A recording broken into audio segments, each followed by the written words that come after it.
সুন্দরবন যতটাই ইম্পর্টেন্ট এখানকার বসবাসকারী মানুষের কাছে, ঠিক ততটাই ইম্পর্টেন্ট এখানকার বসবাসকারী মানুষগুলো আমাদের কাছে। কারণ সুন্দরবনে আর আগের মতো সুন্দরবন নেই। যে সুন্দরবন 16,700 বর্গ কিলোমিটার ছিল, সেই সুন্দরবন এখন এসে দাঁড়িয়েছে 10,000 বর্গ কিলোমিটার। বাকি 6,700 বর্গ কিলোমিটার তলিয়ে গেছে সমুদ্রতলে। শুধুমাত্র মানব জাতির হস্তক্ষেপই একমাত্র কারণ নয়, রয়েছে প্রাকৃতিক দুর্যোগ এবং ভৌগোলিক কারণ। জঙ্গলের মধ্যে থেকে কাঠ, মধু, মাছ ধরাটা এনাদের পেশার সাথে সাথে সুন্দরবন উপকূলবর্তী এরিয়াতে গাছ লাগানোর পদক্ষেপ নিয়েছে। এই পদক্ষেপ আজকে নয়, দীর্ঘ 16 বছর ধরে চলেছে। আজকে এনারা যদি সুন্দরবন এরিয়াতে ঠিকমতো সুস্থভাবে না থাকে, তাহলে সুন্দরবনের অবস্থা ঠিক থাকবে না। তাই আমরাও একটা পদক্ষেপ নিয়েছি এনাদের পাশে থাকার। কিন্তু পাশে থাকার আগে এনার সাথে যে ঘটনাটা ঘটেছে সেটা আপনাদের সামনে তুলে ধরতে চাই।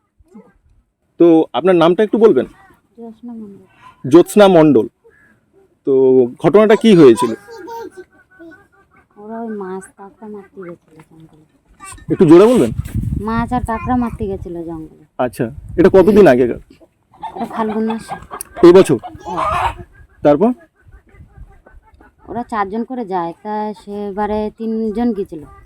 আচ্ছা, ওবারে 3 জন গিয়েছিল। আচ্ছা, 2টো কাকা শ্বশুর আর আমাদের মেয়ের বাবা।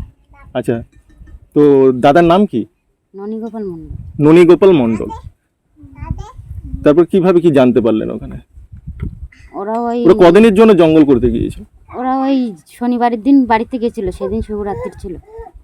আচ্ছা, আর পরের এই শুক্রবারে বাড়ি আসার দিন, সেদিন রাত্রি আর আসেনি। ওরা মরিচঝাপি ছিল, 2টো লোক একসঙ্গে ছিল। ওই রাত্রির বেলা একটা লোকও চলে এসছে। আর ওদেরকে বলেছিল বাড়ি আসতে, ওরা আসেনি, বলছে আমরা কালকে যাব। সেই 8 দিনের মাথায় কালকে যাবে।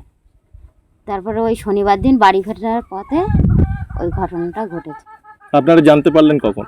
আমরা রাত্রি 8টা সাড়ে 8টার সময় একজন বাইক নিয়ে এসে খবর দিয়েছে। আচ্ছা, যে এরম জঙ্গলে অ্যাক্সিডেন্ট হয়েছে। তো ওখানে আহত মানে পরে কি ওনাকে ফিরিয়ে আনতে পেরেছিলেন? ফিরিয়ে এনেছিল বাড়িতে। সেটা কি পরের দিনে গিয়ে? না, সেই দিন রাত্রিই নিয়ে এসেছিল। আচ্ছা, ওই 9টার দিকে নিয়ে এসেছিল। এনে বাড়ির থেকে সবাইকে দেখিয়ে থানায় নিয়ে চলে গেছিল।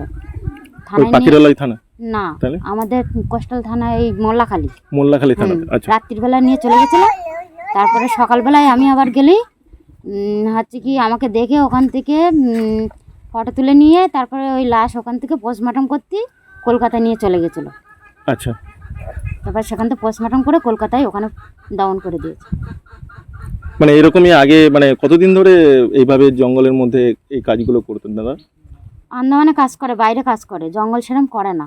এক সময় চরপাটা জাল বাই আমাদের ওই হচ্ছে কি বাইরে গিয়েছিল, গিয়ে একটা লোকও আছে, মেশিন বসিয়েছে আর বেঞ্চি জাল করেছে।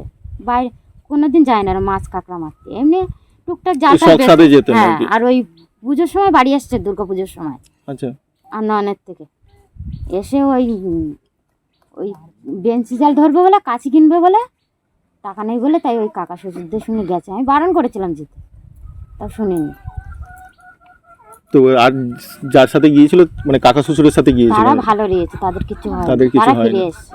তো দাদা আন্দামানে কিসের কাজ করতেন? এমনি মিস্ত্রি কাজ করতো, রাজমিস্ত্রি। হ্যাঁ।